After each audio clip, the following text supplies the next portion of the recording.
Hi friends, welcome back to our channel. எல்லாரும் எப்படி இருக்கீங்க? கண்டிப்பாக நல்லா இருப்பீங்க நம்புறேன். இன்றைக்கி நம்ம சேனலில் டே டு டே லைஃப்பில் எல்லாருக்குமே ரொம்ப யூஸ்ஃபுல்லாக இருக்கக்கூடிய கிச்சன் டிப்ஸ் அண்ட் ட்ரிக்ஸ் தான் ஷேர் பண்ணியிருக்கேன். ஸோ வீடியோவை ஸ்கிப் பண்ணாமல் ஃபுல்லாக பாருங்கள். அது மட்டும் இல்லாமல் உங்கள் வீட்டில் கரப்பாம்பூச்சி பள்ளி தொல்லை ரொம்ப அதிகமாக இருக்குது, அதுக்கான டிப்பும் வந்து நான் இன்றைக்கி இந்த வீடியோவில் வந்து ஷேர் பண்ணியிருக்கேன். ஸோ வீடியோ ரொம்ப யூஸ்ஃபுல்லாக இருக்கும். நீங்கள் இப்போ தான் நம்ம சேனலை ஃபஸ்ட் டைம் பார்க்குறீங்கன்னா இப்போவே சப்ஸ்கிரைப் பண்ணிக்கோங்க. கூட இருக்க பெல் சிம்பிளை கிளிக் பண்ணிக்கோங்க. இப்போ வாங்க வீடியோக்குள்ளே போகலாம். ஃபஸ்ட் டிப் என்னென்னு பார்த்தீங்கன்னா, இந்த மாதிரி ஏதாவது நம்ம மைதா ரவாலாம் யூஸ் பண்ணிவிட்டு அந்த பேக்கெட்டை வந்து அப்படியே இந்த மாதிரி கிளிப் போட்டு வைப்போம், இல்லைனா அது நல்லா ஃபோல்ட் பண்ணி ரப்பர் பேண்ட் போட்டு வைப்போம். ஸோ இந்த மாதிரி வைக்கும்போது அதுக்குள்ளே ஈஸியாக வந்து பார்த்திங்கன்னா வண்டு பூச்சிலாம் போகிறதுக்கு சான்ஸ் இருக்குது. அது மட்டும் இல்லாமல் அந்த பேக்கெட்டுக்குள்ளே இருக்கிற அந்த இதுவும் வந்து பார்த்திங்கன்னா நம்ம என்ன ஐட்டம் வச்சுருந்தாலும் அது வந்து அந்த அளவுக்கு வந்து ஃப்ரெஷ்னஸ் இருக்காது. ஸோ அதுக்கான ஒரு சின்ன டிப் என்னென்னு பார்க்கலாம். இப்போ நீங்கள் எந்த பேக்கெட் க்ராசரி ஐட்டம் யூஸ் பண்ணியிருந்தாலும் இந்த டிப்பை வந்து நீங்கள் ட்ரை பண்ணி பாருங்கள். இப்போ நடுவில் வந்து இந்த மாதிரி ஃபோல்ட் பண்ணுற இடத்துல வந்து கத்தியை வச்சுக்கோங்க. வச்சுட்டு இதை நல்லா ஃபோல்ட் பண்ணிவிட்டு கேண்டிலில் வந்து நெருப்பு பற்ற வச்சுக்கோங்க. பற்ற வச்சுட்டு இந்த மாதிரி அந்த கேண்டிலில் வந்து அந்த சைடில் இந்த மாதிரி அந்த கவரை வந்து காட்டிகிட்டே வாங்க. ஸோ லைட்டாக இந்த மாதிரி காட்டிக்கிட்டே வரும்போது அது நல்லா வந்து பார்த்திங்கன்னா ஸ்டிக் ஆயிரும். ஸோ இதை வந்து நம்ம நைஃப் எடுத்துகிட்டே பண்ணலாமே, எதுக்கு வந்து நீங்கள் அப்படியே டேரெக்டாக பண்ணாமல் இந்த மாதிரி நைஃப் வச்சு பண்ணுறீங்கன்னு நினைக்கலாம். நைஃப் இல்லாமல் பண்ணிங்கன்னா அது உடனே வந்து பார்த்திங்கன்னா ஒரு மாதிரி உருவி போயிடும். ஸோ அதுக்கு தான் வந்து இந்த மாதிரி நம்ம நைஃப் வச்சுட்டு பண்ணும்போது அது நல்லா வந்து பார்த்திங்கன்னா உங்களுக்கு சீல் ஆயிரும். ஸோ பாருங்கள், இப்போ உங்களுக்கே தெரியும் இதுக்குள்ளேருந்து எந்த ஒரு பூச்சியும் வண்டும் வந்து பார்த்திங்கன்னா போகாது. நம்ம உள்ளே வச்சுருக்க எந்த க்ராசரி ஐட்டமாக இருந்தாலும் உங்களுக்கு நல்லா ஃப்ரெஷ்ஷாக இருக்கும். ஸோ கண்டிப்பாக இந்த டிப் யூஸ்ஃபுல்லாக இருக்கும். ட்ரை பண்ணி பாருங்கள். அடுத்த டிப் என்னென்னு பார்க்கலாம். நம்ம பூண்டு உரிக்கிறது வந்து பார்த்திங்கன்னா நிறைய பேருக்கு வந்து பிடிக்கவே பிடிக்காது. அது மட்டும் இல்லாமல் அது கொஞ்சம் கஷ்டமான வேலை. அதுவும் நம்ம இஞ்சி பூண்டு பேஸ்ட்லாம் ரெடி பண்ணணுன்னா நிறைய பூண்டு உரிக்க வேண்டியது வரும். ஸோ அந்த டைமில் வந்து இந்த டிப்பை வந்து ட்ரை பண்ணி பாருங்கள். எவ்வளோ பூண்டாக இருந்தாலும் ஈஸியாக வந்து நீங்கள் இந்த டிப் ஃபாலோ பண்ணி உரிச்சு எடுத்துடலாம். இப்போ ஃபஸ்ட்டு வந்து பூண்டை வந்து தனியாக இந்த மாதிரி எடுத்து போட்டுக்கோங்க. நம்ம ஏதாவது இந்த அப்பளம் ஃப்ரை பண்ணுற டூல்ஸ் இந்த மாதிரி வடிகட்டி வச்சுருப்போம் இல்லையா, அதில் வந்து போட்டுக்கோங்க. இந்த மாதிரி போட்டுட்டு அந்த டஸ்ட்டெல்லாம் வந்து எடுத்துருங்க. எடுத்துகிட்டு தனித்தனியாக அந்த பூண்டு மட்டும் தனியாக போட்டுக்கோங்க. இந்த மாதிரி போட்டதுக்கப்புறம் நம்ம ஏதாவது சாதம் குக்கரில் வச்சுருப்போம், இல்லைனா பால் டீ ஏதாவது நீங்கள் போட்டிருந்தீங்கன்னா அந்த சூட்டு இருக்கும் பாருங்கள், அந்த சூட்டுலேயே வந்து இந்த நம்ம வச்சுருக்க இந்த அப்பளம் வறுக்கிற அந்த டூலை வச்சுட்டு அதுக்கு மேலே ஒரு தட்டை போட்டு க்ளோஸ் பண்ணிடுங்க. க்ளோஸ் பண்ணிவிட்டு ஒரு 2 நிமிஷம் மட்டும் விட்டுட்டு அதுக்கப்புறம் நீங்கள் எடுத்து பார்த்தீங்கன்னா உங்களுக்கு அந்த தோல் வந்து ஈஸியாக வந்து பார்த்திங்கன்னா நீங்கள் எடுத்துடலாம். இதனால் அந்த பூண்டு வந்து ரொம்ப வெந்து போயிருமோ அப்படின்லாம் கிடையாது. அந்த தோல் மட்டும் உங்களுக்கு நல்லா சாஃப்டாகி நம்ம எடுக்கிறதுக்கு வந்து ஈஸியாக இருக்கும். ஸோ இந்த மாதிரி பண்ணும்போது நீங்கள் ஏதாவது ஃப்ரீ டைமில் வந்து ஈஸியாக உரிச்சு எடுத்துடலாம். ஸோ கண்டிப்பாக இந்த டிப்பும் ட்ரை பண்ணி பாருங்கள். இந்த டிப்புக்கு மிக்ஸி ஜார் தான் எடுத்திருக்கேன். நம்ம இஞ்சி பூண்டு பேஸ்ட்லாம் அரைச்சதுக்கப்புறமும் அந்த ஜாரில் அந்த ஸ்மெல் வந்து பார்த்திங்கன்னா இருந்துக்கிட்டே இருக்கும். ஸோ அதை அவாய்ட் பண்ணுறதுக்கு இந்த டிப்பை வந்து ட்ரை பண்ணி பாருங்கள். நீங்கள் யூஸ் பண்ணுற ஏதாவது ஒரு டிஷ்வாஷ் லிக்விட் எடுத்துக்கோங்க. அதை கொஞ்சமாக இந்த மிக்ஸி ஜாரில் போட்டுட்டு ஒரு சுற்று மட்டும் நல்லா இதை வந்து சுற்றிடுங்க. லைட்டாக இதில் வந்து தண்ணி சேர்த்துக்கோங்க. 1 ஸ்பூன் அளவுக்கு உப்பு சேர்த்துக்கோங்க. அந்த வீடியோ வந்து பார்த்திங்கன்னா டெலீட் ஆயிடுச்சு. ஸோ அதுக்கப்புறமா நீங்கள் அதை வாஷ் பண்ணி எடுத்து பார்க்கலாம். நல்லா பளிச்சுன்னு இருக்கும். அதே சமயத்தில் உங்களுக்கு அதில் இருக்கக்கூடிய அந்த பேட் ஸ்மெல், இஞ்சி பூண்டு ஸ்மெல் எல்லாம் வந்து பார்த்திங்கன்னா உங்களுக்கு ரிமூவ் பண்ணி கொடுத்துரும். கண்டிப்பாக இந்த டிப் யூஸ்ஃபுல்லாக இருக்கும். ட்ரை பண்ணி பாருங்கள். டிப்புக்கு ஒரு பாத்திரம் எடுத்திருக்கேன். நீங்கள் யூஸ் பண்ணாத பழைய பாத்திரமாக பார்த்து எடுத்துக்கோங்க. இதில் வந்து விக்ஸை தான் நம்ம சேர்க்க போகிறோம். 1 ஸ்பூன் அளவுக்கு விக்ஸை வந்து இதில் சேர்த்துக்கோங்க.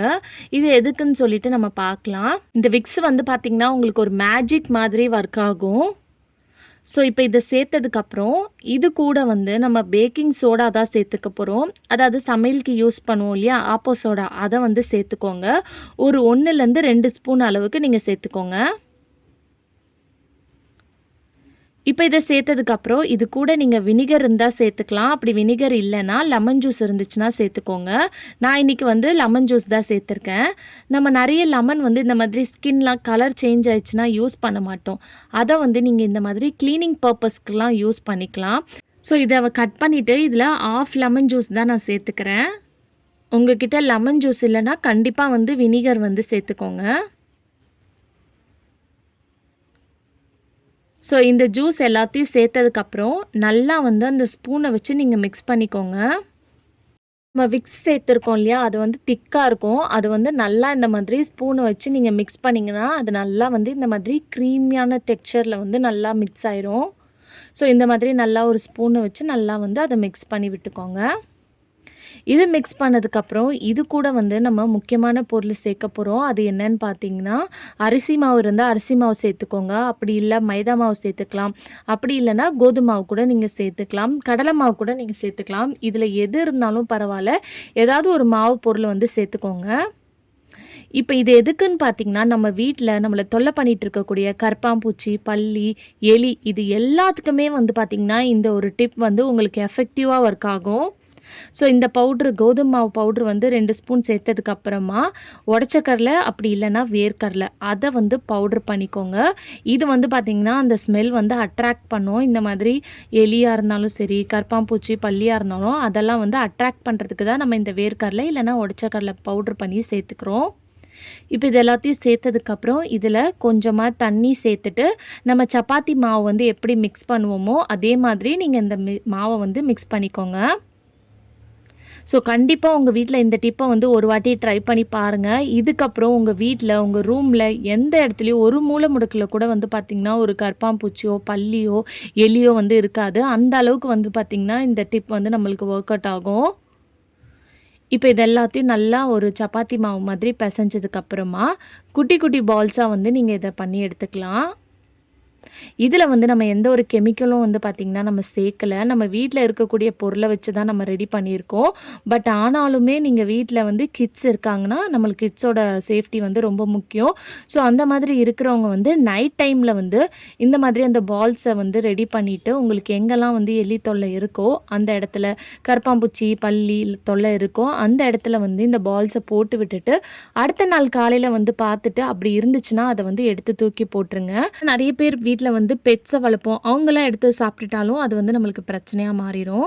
அதனால நம்ம இதில் எதுவும் ரொம்ப எஃபெக்டிவான கெமிக்கல்ஸ்லாம் சேர்க்கல. பட் ஆனால் இதில் விக்ஸ் சேர்த்துருக்கோம். ஸோ இது வந்து பார்த்திங்கன்னா இந்த கரப்பாம்பூச்சி வராமல் இருக்கிறதுக்கு நம்மளுக்கு இந்த விக்ஸ் வந்து ரொம்பவே வந்து ஒரு மேஜிக் மாதிரி உங்களுக்கு ஒர்க் ஆகும். இப்போ இந்த பால்ஸ் எல்லாம் நம்ம ரெடி பண்ணிட்டோம். ரெடி பண்ணதுக்கப்புறமா மெயினாக வந்து கிச்சன் கவுண்டர் டாப்பில் வந்து போட்டு வைங்க. அங்கே தான் வந்து இந்த குட்டி குட்டி கரப்பாம்பூச்சி தொல்லை ரொம்ப அதிகமாக இருக்கும். ஸோ இந்த டிப்பை வந்து நீங்கள் வீக்லி ட்ரைஸ் வந்து ட்ரை பண்ணிகிட்டே வரும்போது உங்கள் வீட்டில் கம்ப்ளீட்டாக வந்து பார்த்திங்கன்னா ஒரு கரப்பாம்பூச்சி இல்லாமல் உங்களுக்கு வந்து ரொம்ப எஃபெக்டிவாக ஒர்க் ஆகும்.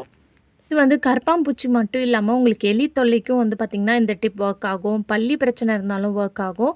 ஸோ மெயினாக வந்து இந்த விண்டோ வழியாக வந்து பார்த்திங்கன்னா உங்களுக்கு எலி அதெல்லாம் வரும். ஸோ அந்த இடத்துல போட்டு வைக்கலாம். உங்கள் கிச்சன் செல்ஃப்ஸில் போட்டு வைக்கலாம். ட்ரை பண்ணி பாருங்கள். ஃப்ரெண்ட்ஸ், இன்றைக்கி வீடியோவில் நான் ஷேர் பண்ணியிருந்த டிப்லேருந்து ஏதாவது ஒரு டிப் கண்டிப்பாக உங்களுக்கு ரொம்ப யூஸ்ஃபுல்லாக இருக்கும்னு நினைக்கிறேன். அப்படி யூஸ்ஃபுல்லாக இருந்துச்சுன்னா மறக்காமல் நம்ம சேனலை லைக் பண்ணுங்கள், ஷேர் பண்ணுங்கள், கமெண்ட் பண்ணுங்கள், சப்ஸ்கிரைப் பண்ணிக்கோங்க. தேங்க்யூ.